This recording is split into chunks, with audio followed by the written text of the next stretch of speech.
this is Catherine. Welcome to Double O Kidney. Let's face it, protecting your renal health has never been as vital as it is right now. If you have kidney disease, there are 5 things you absolutely need to avoid if you want to survive the current world events. And don't worry, this isn't going to be another one of those videos about cleaning your hands and social distancing. We're all sick and tired of those, right? Nope. This is a video for the Double O Kidney community, for those of you following me and watching all my videos. This is going to be about raising the awareness for kidney disease. Because, let's face it, your kidney health is important. Even if nobody cares right now, your health is still important. That's why you have the right to be a little selfish right now and to give your own health the priority. Because when all this mess will be over, what will really matter is if you took the right actions to protect your kidney health.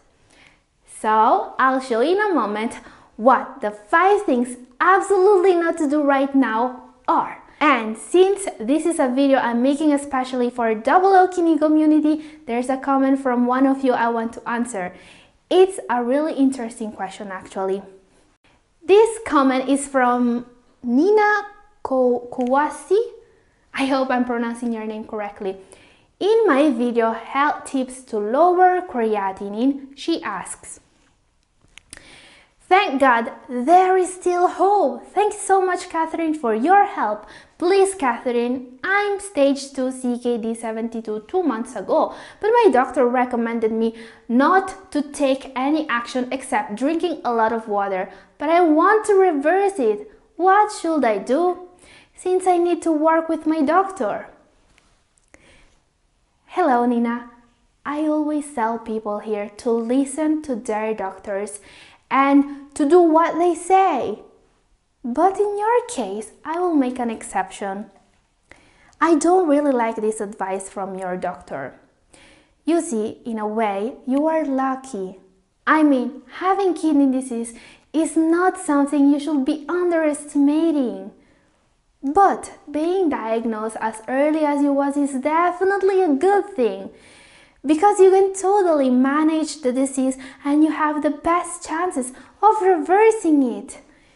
Now, I want to think your doctor told you not to take any action just from the medical point of view. So, no drugs, no treatments, and that's good, don't get me wrong. But there's a ton of other things you can do to reverse kidney disease. First of all, you absolutely need to understand what's the cause of your kidney problems. Do you suffer from hypertension, diabetes? Do you have a genetic condition? Each one of these will require a different approach. Why were you diagnosed in the first place? I'm asking this because treating the cause and finding a way to stop what's causing the damage will be your best option if you want to reverse kidney disease. So, get informed, read your analysis, and watch my videos. In particular, I've made a video for the new patients that you may find useful. Link is up here. Yes, you can reverse kidney disease and you have plenty of time to do it. Just don't waste your time. Don't wait for it to get worse. Act now. Okay guys, time for our top 5 now. Thing to avoid number 5. Don't panic. And most of all, don't make any decision based on fear. If you're fighting for the health of your kidneys right now, you should keep being strong. Today is more important than ever. And remember that, however hard things may be right now, this is just a temporary situation. Things are going to get better. Let's hope sooner than later. So, don't panic. Keep going strong. We all have seen the looting, the troubles, and the social issues that are happening. It's on the news every day. These are not caused by the current events directly. These are caused by fear. Don't let fear make decisions instead of you. And remember, don't let the fear stop you from fighting for a better kidney health. It is normal to be scared when you have to face a life-threatening illness, especially during trying times like those we are facing right now. It's easy to lose hope. But hey, if there is someone with a strong will to fight, already prepared to face any bad situation that life gives them, well, they are people like you. People suffering from kidney disease, people who have been battling with an illness like this for years, people who are still fighting. Now, I want to read you a comment on this very topic because I feel this is the best example of why it is important to be brave right now. As many of you, when I was diagnosed with CKD, I was scared. I asked my doctor how much this was going to limit my lifespan. He smiled and replied, "Put it this way, I have patients in their 80s who still have useful kidney function." I did not expect that. I could not have imagined that he has just given me the best medicine possible. Hope. He planted a seed. He also gave me the belief that anything is possible. So I started to do researches online. I improved my renal diet and I started to work with my doctor and dietitian to improve my treatment. And now I'm not just more confident that I will live a long life. I've also seen the first improvement in my blood tests in years. Although my body has CKD, I am still me. I choose to be the best version of me. I make the time to be conscious of my health and well-being. Yes, this comment is really inspiring. It tells us that even if you are scared, there's still hope. Now, what I read here is that it took her some really hard work to get there. Getting back some kidney function and seeing some improvement is a really great and important result. So, in my opinion, it is worth some hard work, right?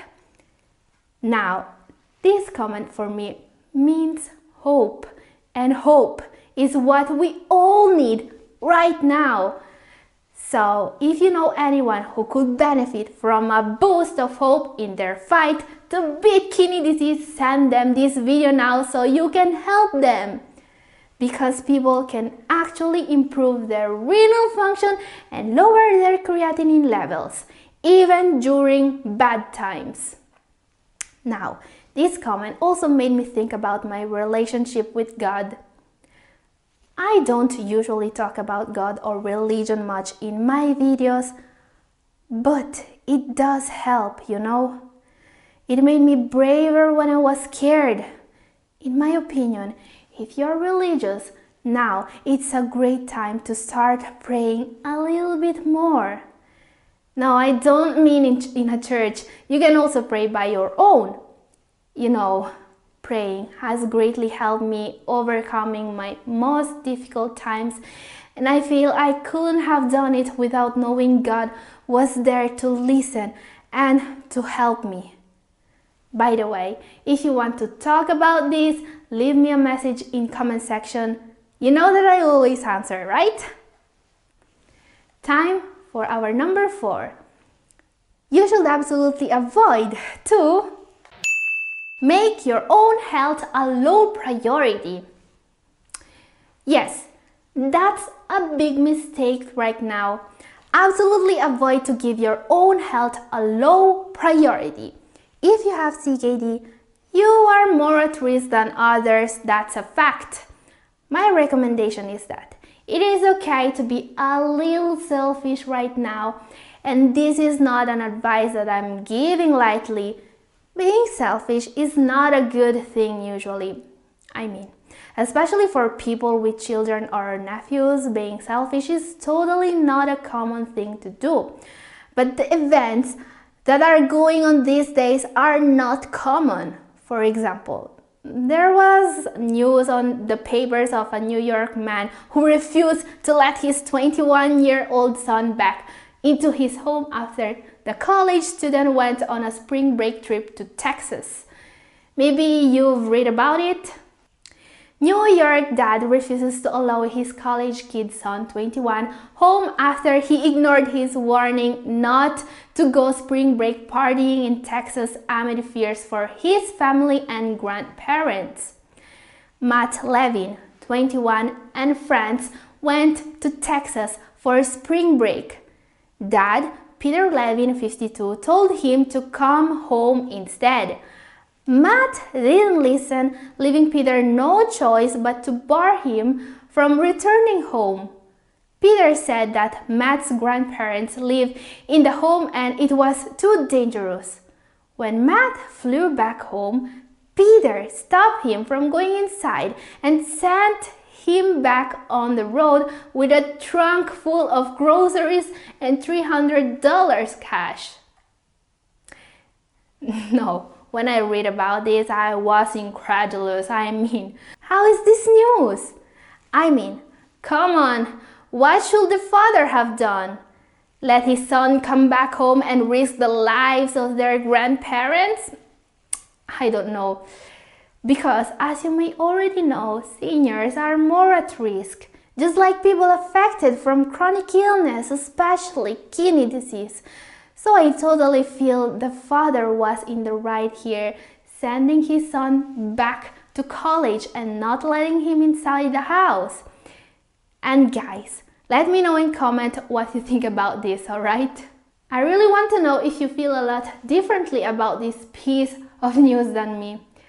Because what I think people with kidney disease should do in this situation is to be a little selfish. A lot of the advice is the same for everyone, but with a vulnerable group, it's that much more important because they're at risk. So maybe you can have someone shop for your groceries and refill any medications so you don't have to go outside by yourself. Yes, that could look selfish, but right now, this is the responsible choice if you have kidney disease. And since we're on topic, time for our kidney health tip number 3. Absolutely avoid interactions. No, I'm not talking about social interactions. I'm talking about drugs interactions. Do you know that basically any food, supplement, or herb can interact with the medications you are taking? If you watch my videos regularly, you may already know that I always recommend to double check with your doctor if any new supplement, home remedy, even foods you may want to try is safe for you. Why? Because of the risk for drug interactions. What are drug interactions? Drug interactions are combinations of medication with other substances that alter the medication's effect on the body in an unwanted way. They can cause your medications to be less or more potent than intended. They can also result in unexpected side effects, which may be harmful.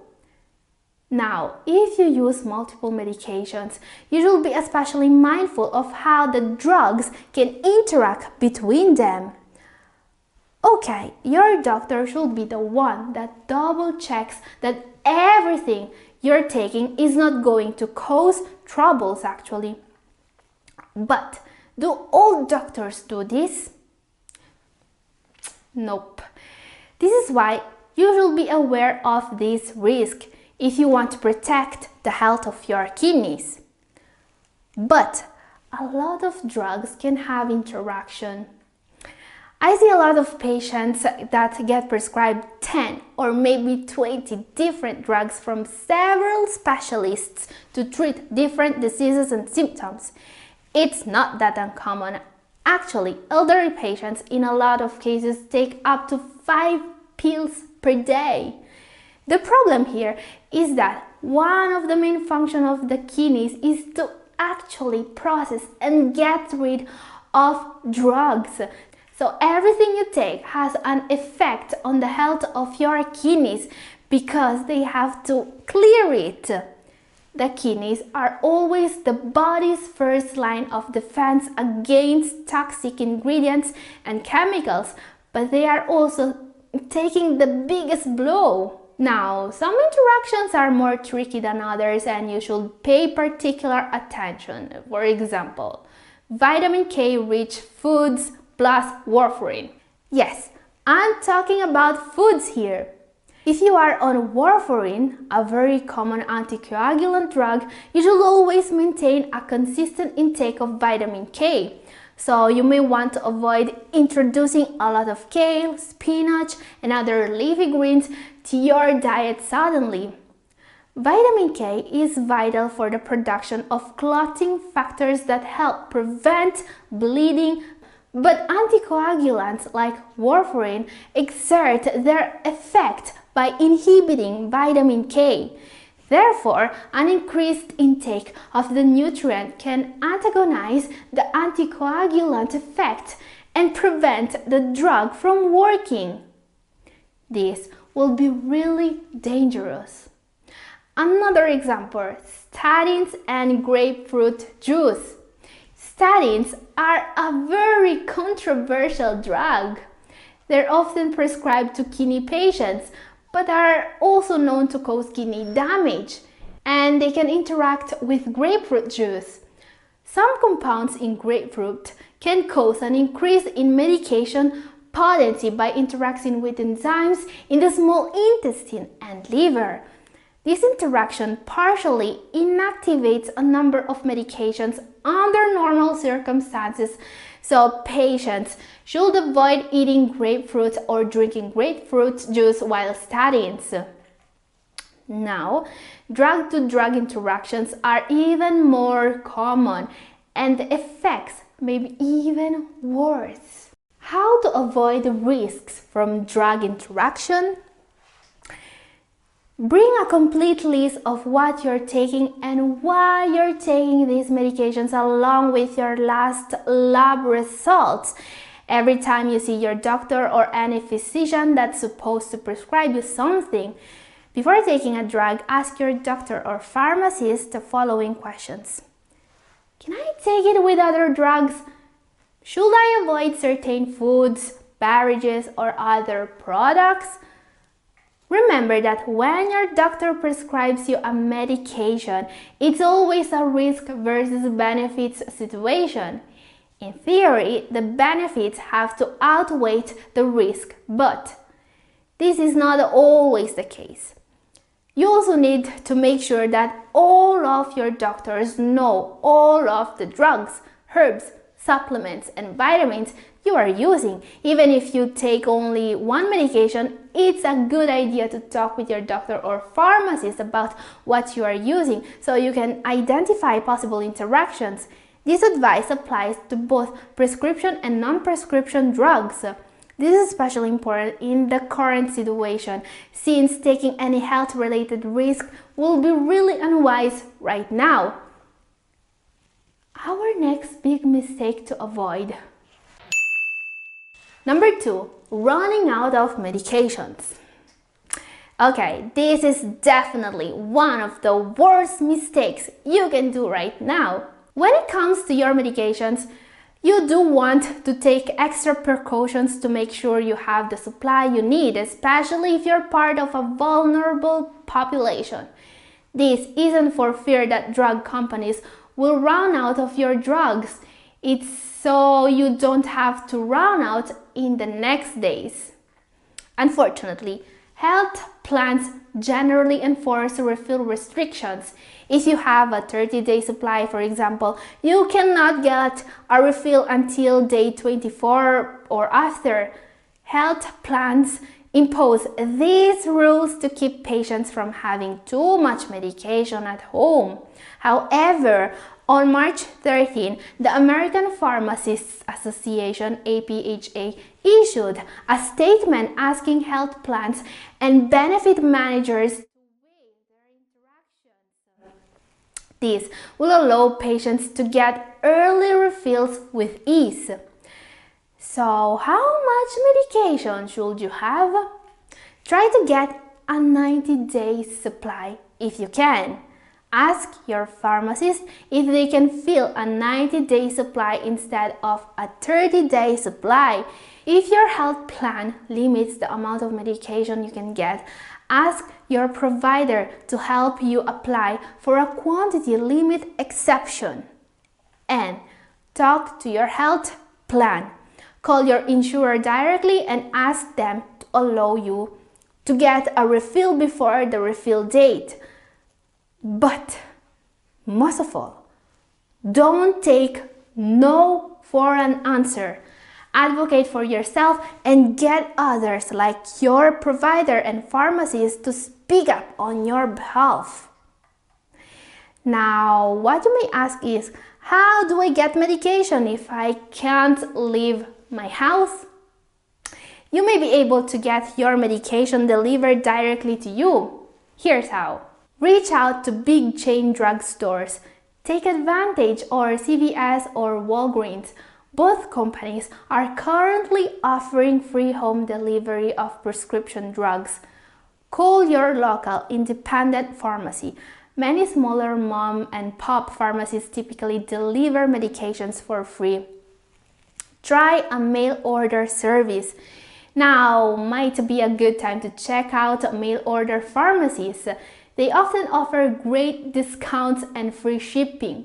But first, find out if your insurance company will cover mail order and how long you will have to wait to get a refill. Also, don't let your doctor forget you exist. It has become really harder these days for kidney disease patients going to their doctors, talking to them. For some people, even getting recipes for their refills has become a problem. So, find a way to talk to your doctor. Don't let them forget you exist. Okay, our number one, the biggest mistake. And it is wasting your time. A lot of people are confined inside their homes right now. If this describes you, well, you have two choices.